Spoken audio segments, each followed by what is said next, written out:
Good evening, I'm Ces Oreña Drilon. I'm Pauline Verzosa. And I'm Sean Yao. The big stories tonight.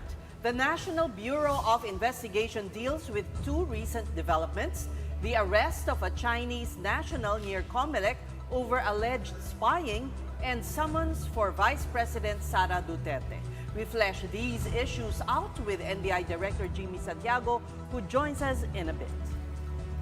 An anti-crime watchdog denounces a lead that has emerged from the kidnapping murder of Chinese businessman An Son-ke. It pointed to the victim's very own son as mastermind. And Malacanang steps in and calls for a probe into the Villar-owned Prime Water amid mounting complaints from customers of poor service. Kung ang impormasyon na gusto nilang makuha ay sa cellphone, sa text, o yung mga tawag, anong purpose?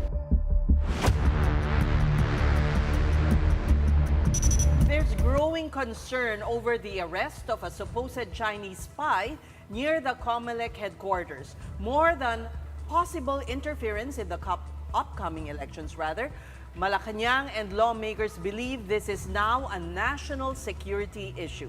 Camille Samonte has tonight's big story.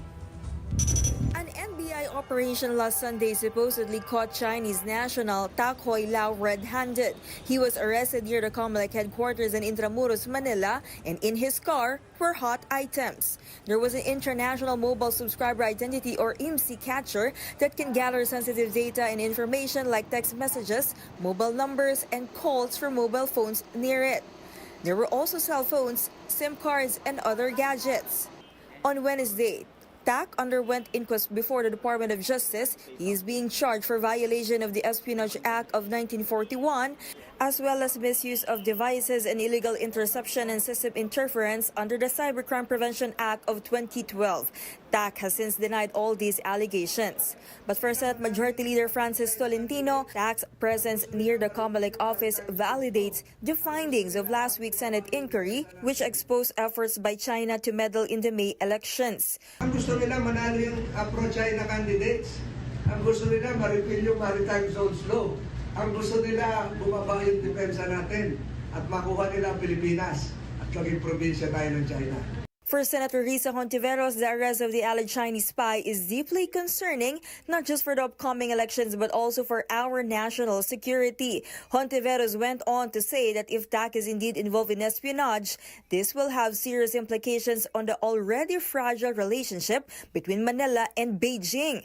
The palace, for its part, said it will defer to the Defense Department to summon Chinese Ambassador Wang Zelian on this matter. That is an issue of national security, so we will just leave it at that. We will leave it at that, and we will just have an investigation, thorough investigation on that matter.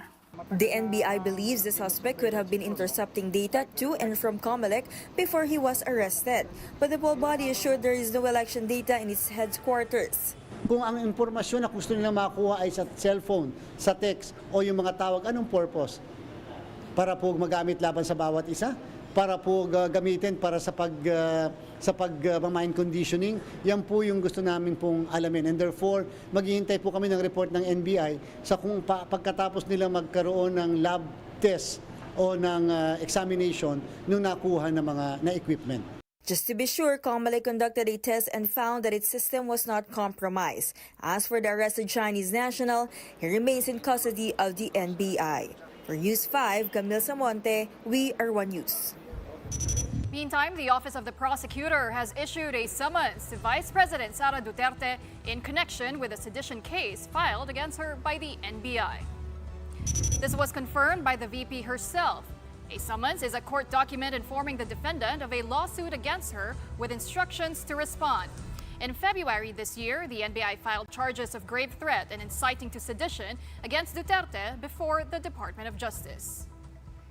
Now that's for saying back in November 2024 that she had contracted someone to kill President Bongbong Marcos, his wife Liza, and his cousin, Speaker Martin Romualdez, if she were murdered first. Prosecutor General Richard Fadullon says the preliminary investigation on the charges against Duterte has been scheduled on May 9 and 16. Just yesterday, the Vice President also claimed receiving information that she faces an arrest warrant from the International Criminal Court. When asked for comment today, the palace had this to say. Kuha ng Vice Presidente ang kanilang mga impormasyon, mas mabuti po sana kung sa kanila kukunin. Dahil sa panahon po ngayon, wala po kami masasabi patungkol po dyan. Oh, all right. The NBI is going to be quite busy. It has been busy. I heard an earlier interview of Director Jimmy over at our sister program Storycon, and he was saying na inassume ko nga na yan na yon kasi they filed it in the DOJ nung January pa. Wonder why it took so long. Again, the timing, ano? Ang sagot niya doon, we can ask him later, but earlier what he said was something along the lines of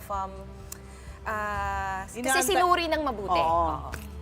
I will also watch the same interview. Parang Parang masusi nilang inimbestigahan or weighed, I guess. The DOJ, no? The Right, DOJ. yes. And also because the quantum of evidence now is higher na. Diba? They changed the system para hindi maklog yung mga courts natin into hindi na pwede yung probable cause lang. Oo, Dapat may evidence ganyan. But about the Chinese spy, I mean the MC catcher that they're talking about, that device, I wonder how sophisticated it is kasi it's used as an eavesdropping device, right? So what kind of information can you get at the COMELEC? Because you have Chairman George Garcia saying wala naman daw silang nakita just checking their systems. There were no any compromised data as far as COMELEC is concerned. So And ano yet- yung motive? I guess parang siyang parang chismosa kay ganon, Okay. di ba? Parang more of yung cellphone calls, messages that are made through cell phones Yeah, or mobile yeah. devices. Pero in this day and age when you can hack into a system or have drones do the job, parang sitting duck naman itong espiya na to. And not just this. Kulihin niyo ako, medyo, di ba? Oh, at saka hindi With lang all siya. that equipment na parang Yung buong kotse, no? Parang Punong-puno. medyo sinauna na. You think parang not sophisticated enough to think if it's Not really that I China. know Yeah. anything about spying, but it seems in this day and age of AI, And we'll for- ask We'll ask Director of Jimmy, but course. also weird because ang dami na rin ganyan and it's always that IMSI catcher na nahuhuli nila. Yung iba naman nasa Palawan, doon naman sa di ba, malapit sa Krame. So, I don't know kung connected ba ito or if they've managed to stitch the events together. Yeah. Okay, but at this point, we're just going to take a quick break. Coming up next, Cebu Governor Gwen Garcia is not honoring the Ombudsman's order to suspend her from office, at least until she has explored all of her legal options. The details of that when the big story returns. Stay tuned.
Thank you for staying with us here on The Big Story. Malacanang has called for an in-depth investigation into the service issues of Prime Water Infrastructure Corporation. The company is owned by the Villar family. On social media, customers have been complaining about the private water utility firm's high charges and irregular supply. Palace Press Officer Claire Castro says poor service has no place in the Marcos government. She even challenged Congresswoman Camille Villar to address the issue and prove her capability as a leader. Camille is running for senator under the administration's Alianza ticket but was also endorsed by Vice President Sara Duterte. Ang kakulangan sa serbisyo ay walang puwang sa administrasyon ni Pangulong Marcos Jr. Ang pangangailangan po ng tao sa malinis na tubig, sapat na supply ng tubig, ay dapat lang po nararapat at hindi pa negosyo lamang. He should prove that you could perform as a leader. With this issue regarding Prime Waters, if there's a need for them to resolve the issues raised by the consumers, I think we should immediately make an immediate action on that. In other news, Cebu Governor Gwendolyn Garcia has refused to step down despite a 6-month suspension order from the Ombudsman. Garcia said she will continue performing her duties while her legal team seeks clarification on the suspension. I will continue to serve the Cebuanos in the best possible way. I am not stepping down. Earlier, the Office of the Ombudsman issued a preventive suspension against Garcia for granting a special quarry permit to Shalom Construction Incorporated without the required environmental compliance certificate and other documents. Garcia denies the accusation, presenting a copy of the ECC from the DENR and insisting the project was legal. Her camp argued the initiative was approved by the provincial board, which declared Cebu in a state of calamity due to a water shortage. The permit was supposed to be part of efforts to address the crisis. Garcia's legal team has since disputed the suspension, citing election laws requiring COMELEC clearance, and argued Garcia was not informed of the complaint prior to the suspension. With this, they plan to file a motion challenging the Ombudsman's decision. For its part, the COMELEC said the suspension will not affect Garcia's candidacy. But the Ombudsman maintains that suspensions under the Anti-Graft and Corrupt Practices Act under Republic Act 3019 are exempt from COMELEC clearance. Still, Garcia is being charged under Republic Act 6713, the Code of Conduct for Public Officials, and faces administrative charges which do require the COMELEC's approval. Meanwhile, over at the Vatican, the College of Cardinals have agreed to override a provision of their apostolic constitution, which mandates a limit on the number of electors in the conclave happening next week. Jovi Francisco is still reporting to us live from the Vatican. Hi, Jovi. What do you have for us? Hello, Sean. They just concluded the 7th edition of the congregation of the College of Cardinals, and they officially announced the number, or the official number, of eligible cardinals that will be voting during the conclave next week is 133. Kung tutusin, parang kinakailangan pala talaga nilang ideklara yan because there's this article sa Vatican Constitution that states na 120 lang talaga dapat yung pwedeng bumoto sa conclave ng mga kardinal.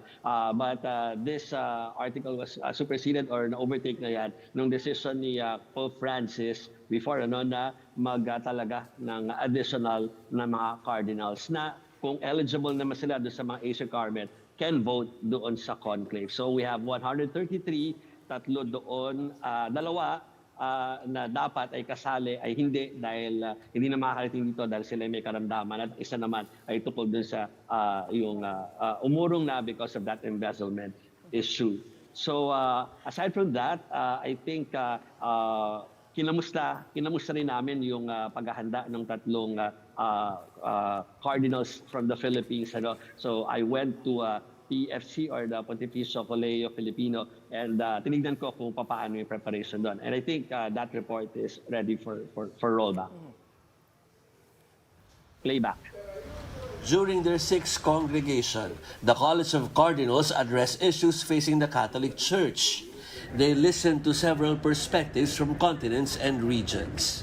The Cardinals believe this will guide their decision in next week's conclave, and that it may serve as the roadmap of the Catholic Church's direction in the coming years.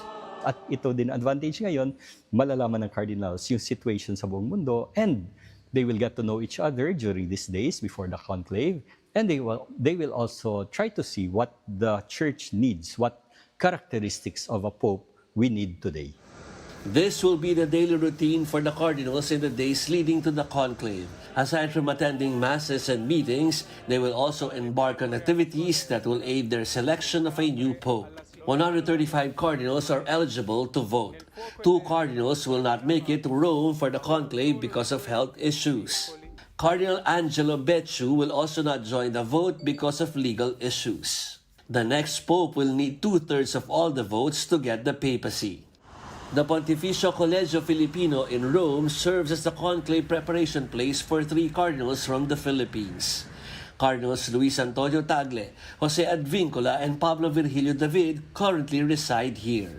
The place reminds visitors of retreat places in Tagaytay or Baguio, a quiet place perfect for reflection.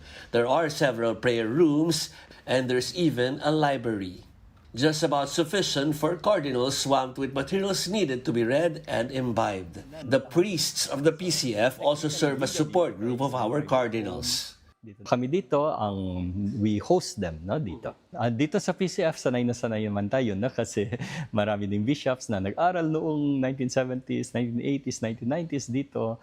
And then dumadalo naman sila lagi dito. So medyo may mechanism na tayo dito sa PCF to receive these guests. So ngayon, sa conclave, in a special way, of course, konting dasal pa, and then pangangailangan nila kasi biglang pupunta sa meeting sa Vatican, kung ano pang mga needs nila, then we also cater to them. Father Greg understands the excitement of Filipinos about the participation of our 3 cardinals in next week's conclave, but he believes there's only one way to support the cardinals. Naging excited tayo, baka siya manalo, baka although kung tutuusin talaga, sa dasal ng mga cardinals, they ask for the guidance of the Holy Spirit. So tayo naman, ang the best na magawa natin is makidasal. Dasal din tayo sa Holy Spirit to grant the cardinals this enlightenment.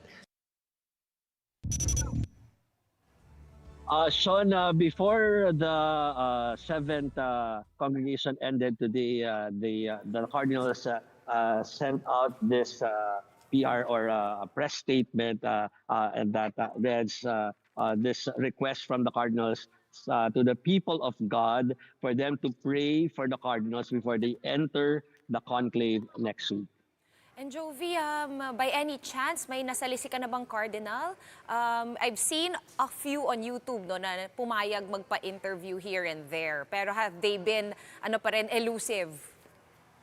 Well, yung ibang mga cardinals, yung not from the Philippines, yes, nagpapaunlak sila. And of course, nakita natin sa report ng Reuters.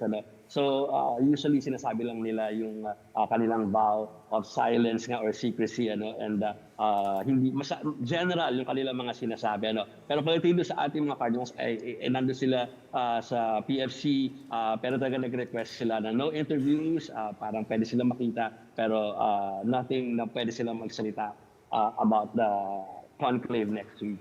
Okay. And as we wait for May 7, Jovi, ganun pa rin ba yung schedule of activities? Usually congregation sa morning, and then Yes.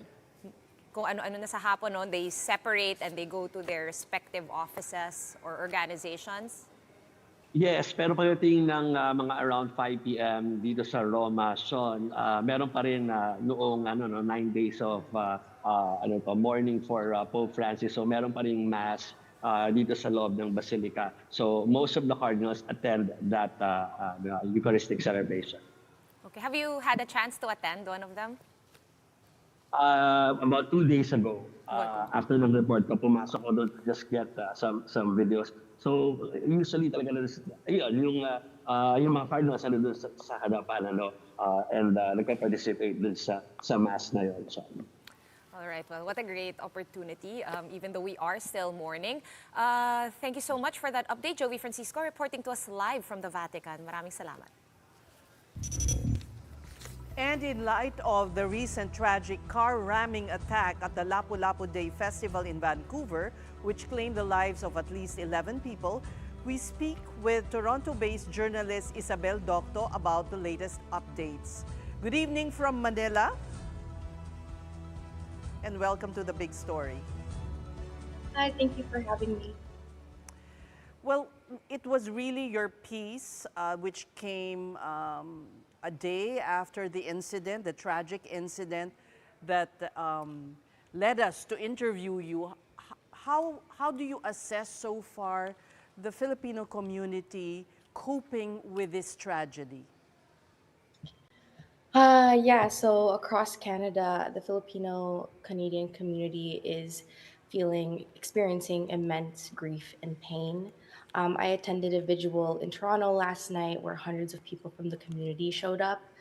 There are people like me who live away from their families in Vancouver, felt a sense of dread when trying to contact their loved ones to see if they were alive or okay.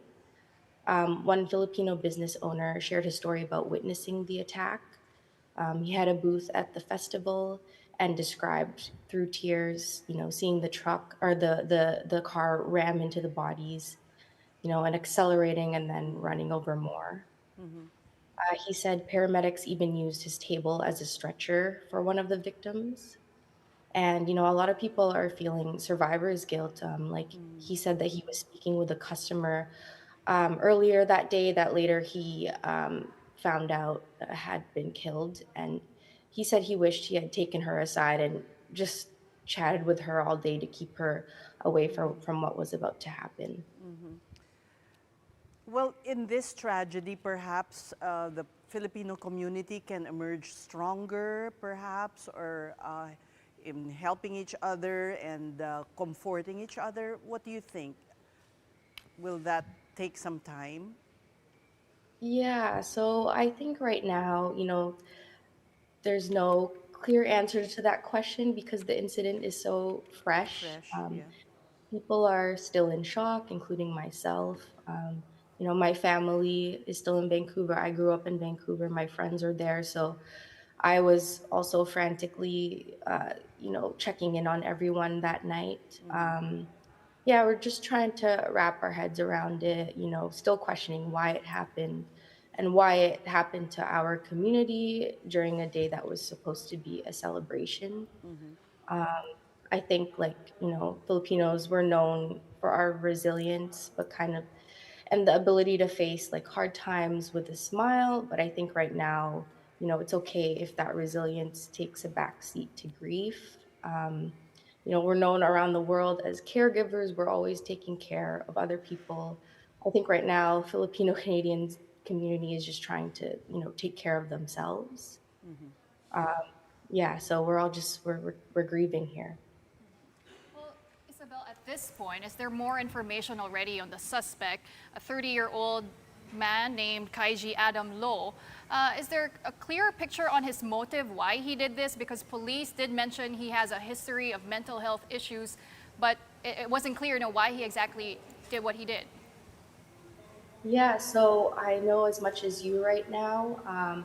We know that, it's been reported that the suspect has had dozens of run-ins with the police related to his mental health prior to the attack. So, community members are very frustrated with authorities in terms of how they've handled it because they feel that it could have been prevented. Isabel, there's some frustration that we feel from the Filipino community there about how, lenient the authorities have been treating, for instance, the suspect has had many run-ins with the law but was not detained or was let go. What are you hearing from the community there in Canada? Yeah, like you said, people are frustrated with the system and that the system kind of allowed this to, slip through the cracks. People yesterday at the vigil were calling on governments to we're holding them accountable and talking about the system that failed to address this suspect's mental health issues, and that frankly, it sucks that it was taken out on our community. So yes, the community is quite angry, as they're like with the sadness as well. Are there groups that maybe be pushing for more action from the government, or perhaps amendments in the law? Or is it too early at this stage? Because, well, what struck us about your piece was that you give time for the community to grieve and let them air out their sentiments first before, I guess, acting on changes in that they want to happen in government. Yeah, I would say there's a little bit of both happening. Yeah, again, yesterday at the vigil, a different community groups like Migrante BC or Migrante Toronto and other kind of grassroots organizations were the mayor of Toronto was there, and they were calling on them to do something about it, especially as the summer comes and more festivals, Filipino festivals here in Toronto even are happening. They're calling on stricter safety measures, more help from the police. Yeah, so there, in terms of when it comes to laws, I'm sure there are a lot of things being done in the background, but for now, a lot of the community groups have said their piece, and I've continued to grieve. Well, we thank you very much for your time. Toronto-based journalist Isabel Docto. Thank you for having me. Time to pause for another quick break, but when we return, airport personnel can no longer touch passports of travelers. We tell you why when the big story returns. Keep it here.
Slay of Anson Ke and his driver.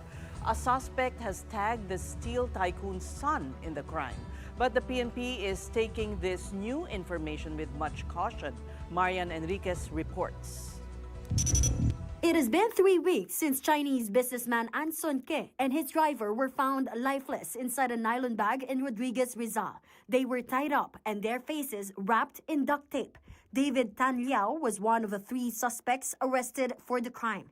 And according to police, Liao is implicating the victim's very own son, Alvin Ke, in the kidnap murder case. At this point, the younger Ke is a respondent on the case. The Department of Justice has confirmed that a mastermind has been identified but refuses to point the finger at the businessman's child. DOJ Secretary Boying Remulla says the result of the investigation could be unexpected. Looking at the other theories of the case, just to be fair to all the parties, nakuha na natin ang yung direct participants, pero inaayos lang yung mastermind tsaka motive. Give us around 20-25 days. It will be done. It might pull off a surprise. Baka kagulat-gulat ang lumabas.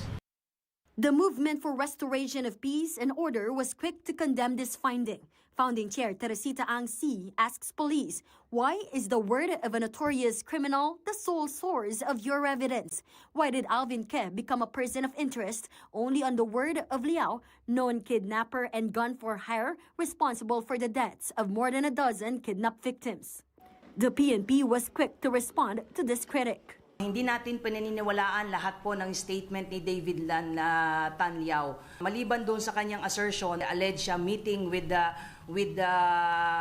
son and even the physical and even the calls, wala po siyang maipresent. We cannot discount the possibility that the David Tan Liao is misleading the investigation to cover up for someone.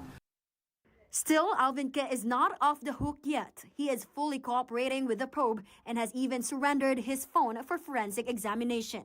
Meantime, Liao and his co-suspects Ricardo Austria and Raymart Catequista have gone through inquest proceedings. 2 other suspects are still at large, Jonin Lin and Wen Li Gong, who also goes by the alias Kelly Tan Lim. Kelly was said to have lured the victim An Sun-ke to the suspects and has also figured in at least 8 kidnapping cases based on PNP records. Authorities are offering a 5 million peso bounty for her arrest. It also turned out that Liao's group has converted 200 million pesos in ransom money to cryptocurrency. Authorities are now looking into the accountability of casinos whose junket operations are being used by those involved in illegal drugs, human trafficking, and kidnapping. Hindi bababa sa 50 katao ang pinagpasahan po nito using po yung junket operators po ng casino. At lahat po ng pinagdaanan po ng pera yan ay inimplead po natin sa kasong isinampa po natin at lahat po ng individual po na yon ay dadaan po sa preliminary investigation.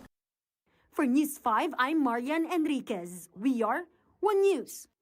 So yun nga, no, medyo nagkagulo kasi nagalit yung group ni Tessie Angsi na parang bakit daw nire-reveal ng media pati ng mga police yung certain details. And itong detail na ito, kasi under investigation pa yung kaso and this specific statement tagging the son of An Sun-ke to the mastermind or as the mastermind is actually just the allegation of David Tan Liao. It's still a lead in the case. Right. But is it a good idea to broadcast it? No. Napaisip nga ako, di ba? Siyempre hindi. Pero kung ikaw naman yung media, ang daming yung sa press conference. Tapos ang hirap naman kung ikaw lang yung hindi hindi magsabi, diba? Pero I guess sobrang nagbago na kasi the last time nung nauso yung mga kidnapping, it was the 90s and we didn't have social media and we didn't have cell phones. And I guess that's what the group of Tessie Angsi is saying, di ba? Parang wag naman natin mag-share. But it's the police. The responsibility belongs to the police authorities, not to reveal until you're very sure, you're 100% sure. That's true. Diba? Kasi saan ba natin makukuha yung information? Di ba? Unless sinabi nila na sources lang. Oh, well, right now, where we want to get back to our top story tonight, the arrest of another alleged spy. And we're going to speak to NBI spokesman Ferdinand Lavin, since NBI Director Jimmy Santiago is indisposed at the moment. Magandang gabi po sa inyo, Mr. Lavin. Tell us, magandang gabi po, ma'am.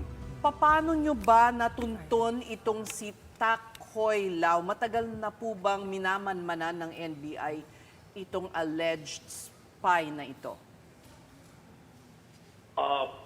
Simula noong April 24 of this year, we got an information, we received an information that itong cooperating witness namin ay personally observed the loading onto a vehicle of what appears to be itong machine, no?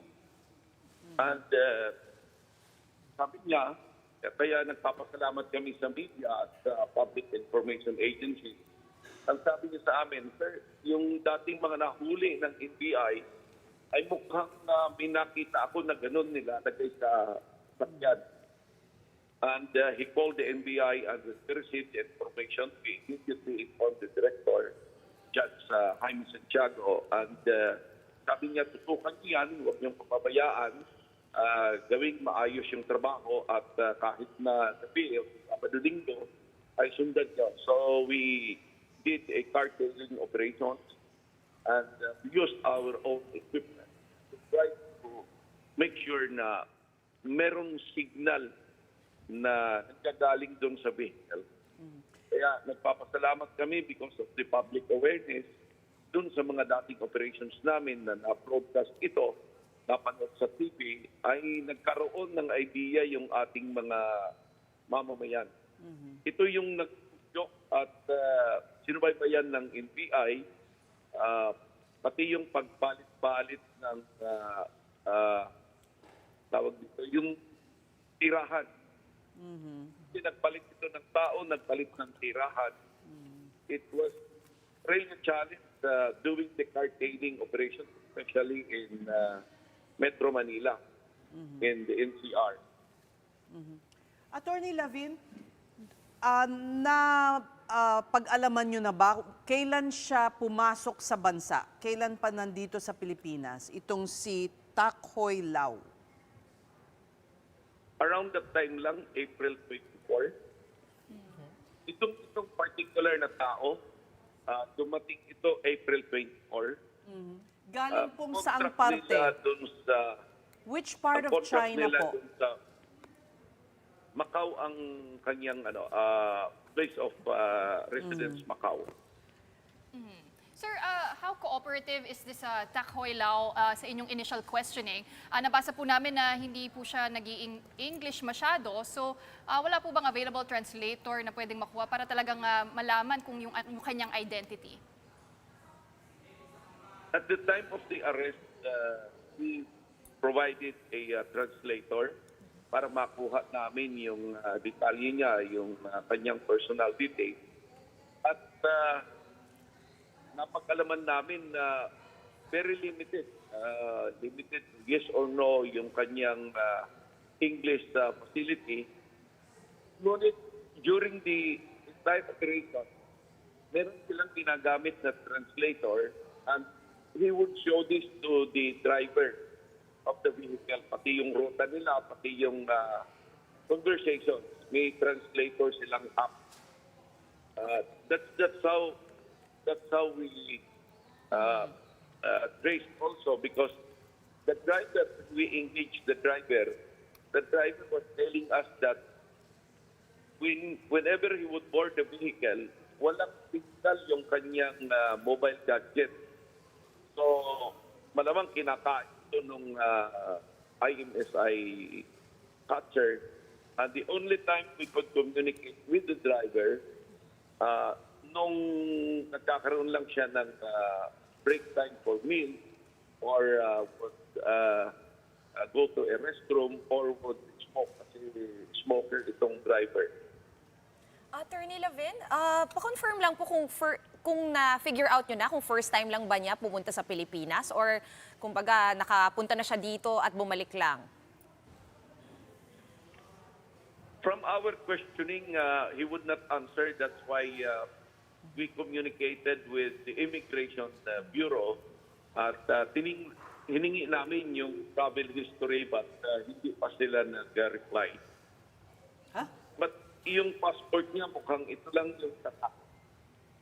Okay. Attorney, gusto ko lang matanong sa inyo, no, na parang sa panahon ngayon na AI na po, artificial intelligence, madaling mag-hack naman ng may mga hackers dyan or may mga drones na, para pong medyo sinauna na to ba, would you say, itong ginagawa nitong alleged spy na ito? Yung tungkol dun sa equipment nila, ma'am? Yes, sir. Hindi ho ba parang very... Yeah. Yung equipment nila, this is capable, si ISSI itong capture, ito yung naghuhuli ng data traffic dun sa international mobile subscribers identity na nandun sa ating SIM card. So lahat ng mobile gadget na naka-on or actively in operation within the range of 3-kilometer radius, habang naka-on yung kanyang machine, ay makukuha niya yung information or messaging. Kaya ito yung capability ng kanyang equipment. Ano po yung makukuha exactly, Attorney Lavid, no? Ako, kunwari, Na-check nyo na ba yung mga nakuha niya? Yung mga or machine? yung mga before, yung mga nahuli dati na may Oo nga. IMSI catcher din. Kasi kung baka naman spammer lang sila, baka, di ba, ang dami rin ganun, or scammer, or spammer. Well, the different data na nakukuha, ito ay sinasubmit namin sa data analytics, no? Okay. Kasi yung ibang data, we check. Halimbawa, may bangko ako, the bank would communicate with us, no? Ito yung balance mo, ito yung transaction mo. And there is an override that also suddenly in the same account na or number na nagtitext yung bank, sinasabi doon na meron kang balance or points to expire, and for you to avail of that, you have to click a link. Once you click that link, higop na lahat yung data So mo. kumbaga inaagaw They will be niya able yung... to include into your... So ito yung depende sa nakukuha nilang data, they would categorize the data. Some of these are used for scamming purposes. Some maybe of mas valuable sa kanila, especially the data ang tinitingnan namin dito na nakuha nila galing sa dinaanan nilang government infrastructure or services, government offices or agencies. Pero sir, ano yung mga indicators that would suggest that this is a targeted surveillance, so instead of just a random case of cybercrime? Kasi hindi po ba medyo weird na itong suspect, on display yung kanyang mga equipment dun sa kotse, wala man lang attempt to, to be incognito, to hide it properly, kung espiya po talaga siya? No, yung espionage dito aspect, when they obtain data affecting our national interest, at dinadaanan nila dito yung Villamor Air Base, dinaanan nila dito yung US Embassy, in the past dinaanan nila yung ating naval stations, dinaanan nila yung ating seaport, other government agencies like in this particular case, Supreme Court, Department of Justice, na makakalap nila at the traffic or at nakuha nila sa data traffic within the range. Baka gagamitin nila ito or ginagamit nila sa scamming or other purposes. But when they sift through the data, maaring gamitin nila itong ibang data na nakuha sa government agencies for other purposes. So, Attorney, I guess, just to simplify it all, no, it's also possible na hindi talaga siya spy. It's also possible na, yun nga, cybercriminal siya, fraudster, scammer. It's very possible. It's very possible na they're just obtaining or illegally accessing data, and